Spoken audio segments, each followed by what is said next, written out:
Depois de já ter postado vídeos de como eu me preparei para matemática, ciência da natureza, redação, linguagens e suas tecnologias, a propósito, eu recomendo fortemente que vocês vejam esses conteúdos, eu vou deixar o link aqui na descrição.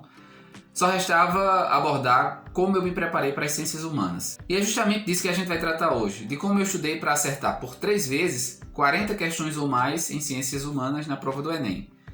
Sejam bem-vindos de volta ao canal, eu sou Franklin Luan, professor, mestre, doutor em psicologia e recém-aprovado em medicina em uma universidade federal. Quem vem assistindo a meus vídeos, notadamente ao vídeo sobre como estudar para linguagens, certamente detectou que eu tenho algumas reservas com a ideia de que aquela prova é somente interpretativa. O meu estranhamento com essa ideia se sustenta em 2 raciocínios. O primeiro é de que aquela prova exige sim conteúdo, domínio conceitual, e o segundo é o fato de que, ao assumir que é uma prova puramente interpretativa, isso pode nos levar ao engano de que a gente não precisa estudar teoria. Não faça essa besteira de negligenciar conteúdos, não caia nessa cilada se você quer ter um excelente desempenho.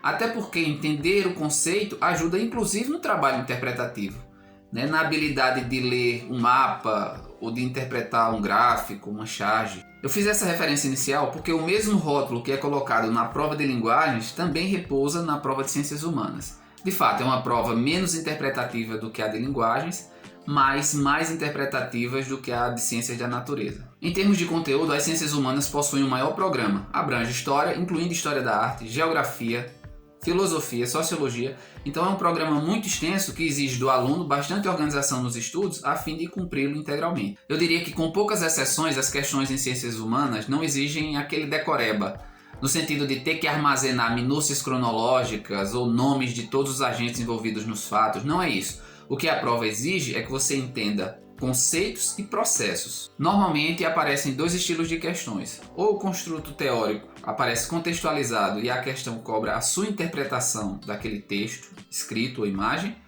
ou a questão exibe um texto e pergunta a qual conceito ou teoria aquele enunciado se refere. Antes de falar de como estudar para cada sub-área, eu faço a mesma recomendação que eu fiz lá no vídeo de linguagens. Se você quer ganhar agilidade na resolução de questões, inverta a sequência de leitura de cada questão. Você não precisa obedecer a sequência texto base, comando, alternativas. Se você enfrentar todas as questões dessa forma, você vai perder muito tempo. Então você pode iniciar a leitura pelo comando, a fim de identificar o que é que a questão está exigindo de você. Você pode até passar o olho pelas alternativas e só depois você vai para a leitura do texto base. Porque com isso você já faz uma leitura direcionada e seletiva do texto, procurando identificar precisamente aquilo que o comando exige. Depois de treinado, você vai perceber como esse modo de resolução vai te economizar tempo. Falando a princípio de história, a maneira como o Enem tradicionalmente aborda essa matéria não demanda conhecimentos hiper detalhados. Por exemplo, é pouco provável que uma questão nos pergunte quem foram os 7 reis romanos. Se for abordar esse tema, a questão provavelmente vai tratar do nascimento da urbe romana, dos mitos fundadores ou de como a monarquia organizou aquela civilização. Portanto, repito, mais do que decorar minúcias historiográficas, é fundamental olhar para um evento histórico e compreender quais foram os seus antecedentes, os seus condicionantes, os acontecimentos em si e os desdobramentos desse acontecimento. Dá para entender? Agora, para saber isso, precisa estudar, não dá para apostar só na interpretação. Historiograficamente, o Enem segue as 5 divisões clássicas. A pré-história, e aqui eu faço um adendo importante. Esse termo pré-história tem sido revisto porque ele é impreciso e inadequado. Tem se optado pelo termo história pré-literária ou história ágrafa, porque se reconhece que antes da escrita, artefatos, técnicas já evidenciam processos de desenvolvimento biológico e cultural dos humanos. O que é importante saber sobre esse período são as visões ou hipóteses sobre a origem e desenvolvimento dos sapiens, a revolução agrícola, as manifestações artísticas, os rituais, e sempre entender a história não como um processo linear, mas como um processo por vezes descontínuo. Em história antiga deve-se entender as características gerais das chamadas civilizações hidráulicas, Egito e Mesopotâmia, os persas, hebreus, fenícios, conhecendo a forma de organização social, a cultura, a economia, o modo de produção asiático, né? Da antiguidade ocidental, conhecer o modo de produção escravista que caracterizou o mundo grego e a civilização romana. Você precisa conhecer bem a estrutura social desses povos, mas eu atentaria para os aspectos políticos e culturais, porque muito da nossa forma de ser em sociedade tem suas raízes na democracia grega e e na República e Códigos Jurídicos Romanos. Então, o Enem aborda sim a antiguidade, mas acho que a maioria das questões se volta para as idades média, moderna e contemporânea. Da Idade Média é fundamental saber como foi a política, uma política fragmentada, descentralizada, com fortes poderes locais, a relação social e militar de suzerania e vassalagem, a relação de servidão, a economia feudal, a sociedade com restrita mobilidade e o papel marcante da Igreja Católica durante todo esse período. É bom conhecer também alguns historiadores importantes sobre o medievo, porque certamente textos deles vão estar presentes na sua prova. E aí eu citaria Mark Bloch, Jacques Le Goff e Perry Anderson. Na Idade Moderna, atentar para o processo de formação dos Estados Nacionais, que coincide com o desenvolvimento do mercantilismo, atentar para a Revolução Industrial, para as características do absolutismo, iluminismo, para as revoluções inglesa, americana e francesa. Um autor sempre adotado pelo Enem para tratar desse tema é Eric Hobsbawm.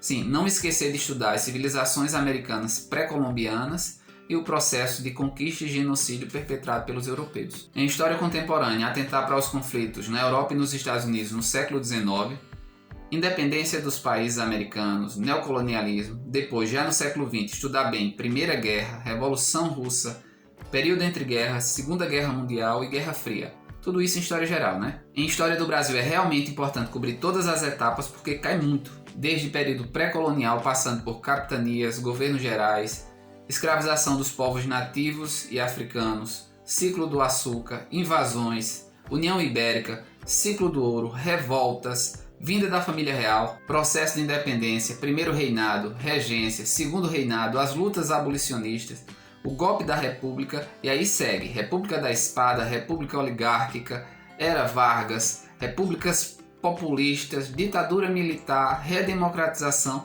Bem, todos esses assuntos são bastante frequentes no Enem. Eu vou deixar aqui para vocês uma sugestão de fonte de conhecimentos históricos.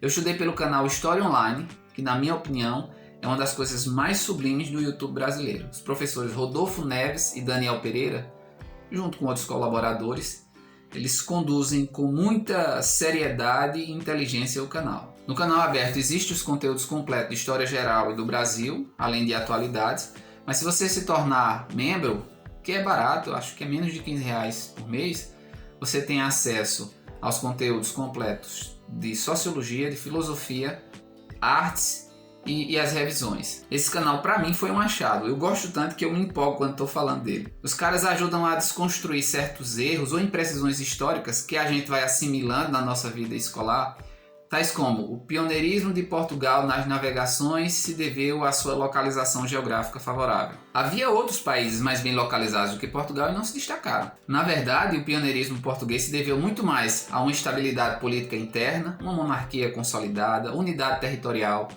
interesse do país na expansão do comércio, desenvolvimento de conhecimentos náuticos, investimento de estrangeiros, etc. A localização foi apenas uma condição complementar a esse processo. Há vários outros exemplos que eu poderia citar, mas aí eu me estenderia demais. Então fica aqui a recomendação, o nome do canal é História Online, dê uma passadinha lá. Na parte de geografia é necessário entender aqueles conceitos de espaço geográfico, movimentos da Terra, coordenadas, fusos horários, cartografia, estrutura interna da Terra, deriva continental, movimento das placas tectônicas, a parte de geografia física, né? E aí vem geologia do Brasil, rochas, relevos, hidrologia, clima, vegetação, domínios morfoclimáticos, impactos ambientais e fazer a relação entre esses elementos. Entender, por exemplo, por que o Rio Grande do Sul e o Uruguai não são desertos se na mesma faixa de latitude existem regiões desérticas em outros continentes. E isso, só a título de curiosidade, acontece por conta dos rios voadores ou rios flutuantes da floresta amazônica. A chamada evapotranspiração da vegetação é tão volumosa, só para ter uma ideia, apenas uma árvore de grande porte da floresta é capaz de liberar por dia cerca de 1000 litros de água para a atmosfera. Então, essa gigantesca massa de ar úmido se movimenta até o sul do continente, em direção ali ao oceano.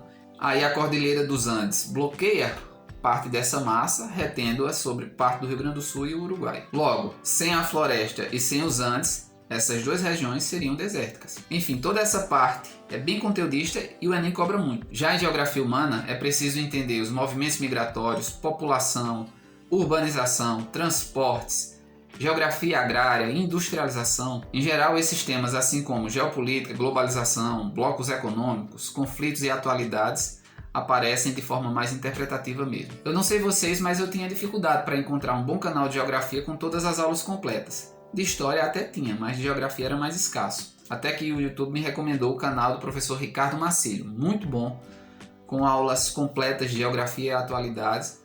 Essa é mais uma recomendação que eu deixo para vocês. Bem, já passeamos por história e geografia. Bora falar agora de duas áreas que têm sido muito negligenciadas, mas que estão cada vez mais presentes na prova. Então, nem pense em negligenciar filosofia e sociologia, porque isso pode custar muito. Começando pela filosofia, é importante conhecer o papel da filosofia, como e onde ela surgiu, ter uma noção da filosofia pré-socrática, das principais ideias de Sócrates, dos sofistas, Platão, Aristóteles, da filosofia helenística, céticos, epicuristas, estoicos, cínicos, da filosofia medieval, escolástica e patrística. Na filosofia moderna, se ligar no humanismo renascentista, Erasmo de Roterdã, Thomas More, Maquiavel, Hobbes.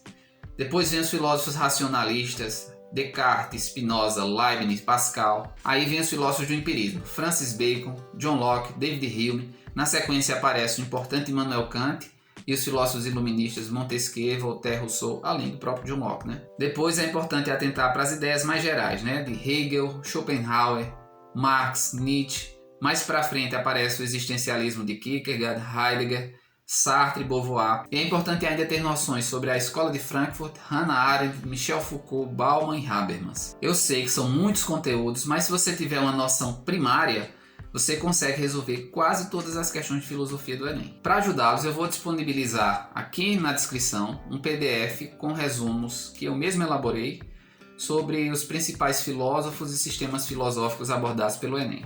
Eu penso que pode ser de muito auxílio. Para a sociologia, é bom compreender o positivismo de Comte, os clássicos da sociologia, Durkheim, Marx e Weber, ter noções gerais dos pensamentos de George Simmel, Norbert Elias, Pierre Bourdieu, Guy Debord, Noam Chomsky e Judith Butler. No tocante à sociologia brasileira, dá um destaque às ideias de Gilberto Freire, Caio Prado Júnior, Sérgio Buarque de Holanda, Florestan Fernandes e Darcy Ribeiro. Mas o que é mais abordado são os temas em sociologia: movimentos sociais, relações de trabalho, direitos humanos, democracia, cidadania, minorias, diversidade cultural, cultura, etc. E aí eu tenho mais um presente para vocês. Eu vou deixar aqui na descrição um resumo de sociologia, contemplando os principais autores e o temário sociológico que normalmente cai na prova. Além do estudo dessas matérias, você precisa necessariamente praticar. Abuse de listas de exercícios de fixação e aprofundamento, faça provas antigas, simulados, revisões. Vocês têm aí os resumos de filosofia e sociologia. Busque uma forma que se adeque à sua necessidade, ao seu perfil.